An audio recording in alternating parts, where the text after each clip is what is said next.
Imagine waking up with the feeling of pressure on your chest. Your mind starts racing. It's filled with worries, fears, and intrusive thoughts. Suddenly, your stomach starts to feel discomfort. It either sends you straight to the bathroom or it leaves you with symptoms like bloating, gas, or reflux. The symptoms go away throughout the day, but for some weird reason, as soon as you're done with work, you're getting those symptoms right back. Was it something you ate for lunch? What could it be?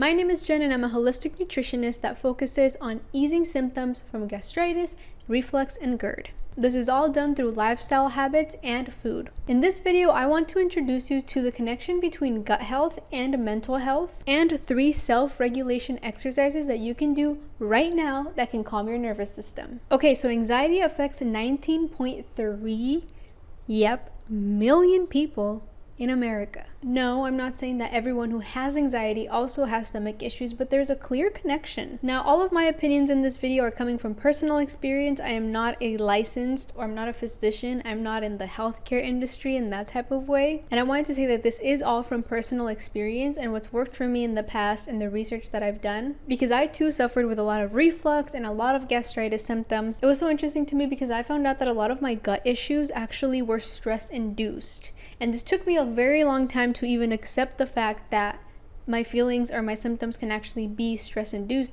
that my actual stress that I have every single day or that I let my body have is actually causing all of these crazy bloating, gas, and indigestion. When I first got diagnosed with gastritis, I was a type of person who ate very, very clean, I would say, and not in the terms of like whole foods and stuff like that. I would say in the terms of like I would always count my calories and I would always try to have things that had high protein, and within that I really delve into the fitness side of things. And it just so happened that I was consuming a little bit too many things that were processed, and I kept asking myself, why is it that I am eating so healthy and I feel like I'm building some type of muscle within my body, but I still feel like I have some type of inflammation, right? I still have anxiety as well. I personally thought that going out for exercise every single day was actually going to clear my mind, but it did the complete opposite. And it had to do with my nutrition, but it also had to do with the fact that I had a lot of trouble stress managing. Okay, so stress-induced gastritis. It is also known as erosive gastritis. A lot of people also get a lot of stress ulcers. It pretty much refers to the inflammation or the erosion of the stomach lining. This is caused by excess stress or prolonged periods of excess stress. When we get diagnosed with gastritis, it might not be the most stressful time within that current time when you're being diagnosed, but it could be that it's prolonged periods of stress that have led to the gastritis and all of the symptoms. And gastritis is a general term for inflammation of the stomach lining, and when it's triggered by stress, it's called stress-induced gastritis. Stress can lead to the release of hormones and chemicals in the body that affect the digestive system. These can increase stomach acid production, disrupt the protective mucus of the stomach lining, and even impair blood flow to the stomach. All of this can actually contribute to the development of gastritis. It took me a long time, I should say. The second time that I got diagnosed with it, when it went away, it came back, was that for some reason, every time that I had some type of stressful episode or a stressful moment in my life, I felt a pain in the back of my neck that led to my stomach. So what are the symptoms of stress-induced gastritis? This is very similar to just regular gastritis. The number one thing is abdominal pain or discomfort. The discomfort is usually on the upper left side of the abdominal, but for some people they can get it somewhere in the middle and it can feel like it's all over the stomach, but it's usually on the upper part. Sometimes people feel it on the back side. Number 2 is nausea and vomiting. Number 3 is loss of appetite. Number four is indigestion and heartburn. Number 5 is bloating or feeling very full quickly. And number 6 is blood in the stool or vomit. Okay, so what can we do about this? I know it usually takes quite a bit of time to heal gastritis.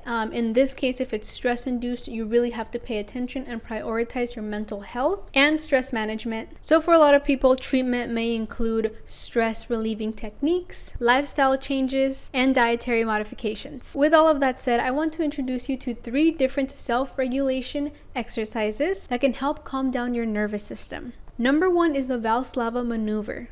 It's sometimes the first choice of treatment before trying any type of medication to get your heart rhythm back to normal. And we're using valslava in order to build up tension and then release. I'm going to show you how. So to do the valslava maneuver, you first push air out, but your nose and your mouth are closed. So you take a deep breath and you close your mouth. Without breathing out, you try to push out your breath and you strain for about 15 to 20 seconds. Then you open your mouth and breathe out, and you will notice your heart rate slow down. If you don't, you can repeat it again. People who shouldn't do this maneuver are people who have issues with the blood vessels in their eyes. The second exercise is laughter. Laughter triggers the release of endorphins, which are the body's natural feel-good chemicals. These endorphins can help reduce stress levels and promote sort of like a sense of relaxation. Laughing can also have physical benefits, such as relaxing muscles, increasing blood flow, and also boosting the immune system. You have to think about your mental health, or trying to work on your mental health,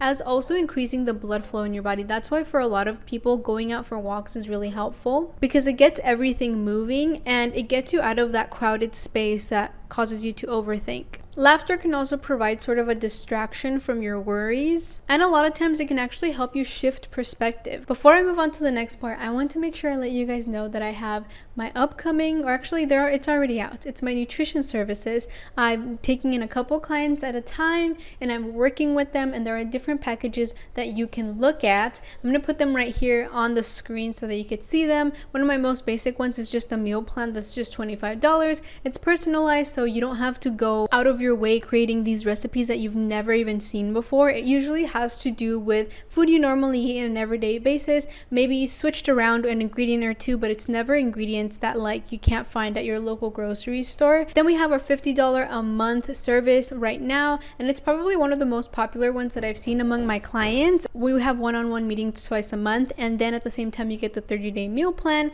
and with that you also get weekly de-stressing techniques, de-stressing exercises. If you're looking for something like this, that you are looking to kind of get a head start in your healing journey, then you can go ahead and email me at themindfulspoonco@gmail.com. The third exercise is stretching. Now there's different types of stretches, and I'm going to share with you some of my favorite ones. The first one is seated cow, the second one is pelvic twists, and the third one is upward facing dog. Okay, now the seated cat cow is similar to the normal cat cow, but this time it's seated. A lot of times it's easier for people who have things like hiatal hernia or gastritis to not bend over so much and do very strenuous exercises. The seated cat cow is just you sitting, bending over, releasing the air that you have in your stomach, and then coming back up, grabbing some more air and pulling your neck back.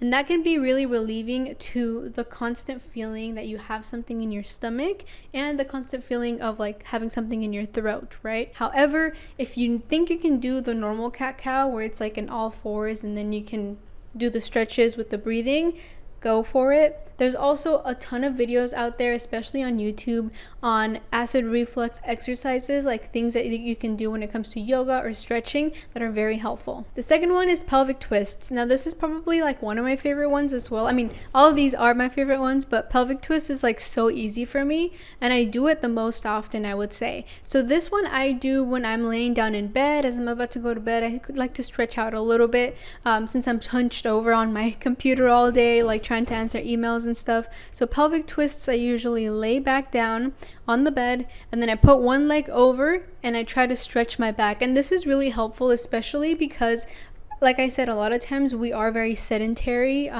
as like a society, and we forget to stretch the parts that we use the most, that have the most weight on them throughout the day. And in this case, when we're sitting, our back is feeling a lot of it. So yeah, pelvic twists are great. You can also do it on a mat as well. The third one is upward facing dog. This might be one of my favorite ones that a yoga teacher a long time ago taught me.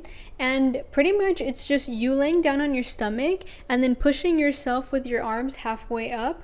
And that gives a good stretch to your hip flexors, not only, especially if you're sitting all day, and also to your stomach. You're able to stretch that out, and it feels really good because, again, a lot of the times we feel like we put a lot of tension on our stomach, and having that like release of tension in your abdomen, it just feels so good. So I'm a big fan of the upward facing dog as well. Any type of stretching exercise that has to do with the hip flexors is also really good for the abdomen as well. All right, so thank you guys so much for watching this video. I really appreciate it. I hope that helped you. With that said, if you want to see more recipes, more things from me, you can go ahead and check out our Instagram or our TikTok. I'm always posting on there. You can also download our free guide that's down below. Let me know what you want to see next. Let me know if you have tried anything like this before, if it's worked for you. Will you try something like this before? All right. I don't know if you can hear my dog, she's barking. I'll see you guys on my next video. Bye.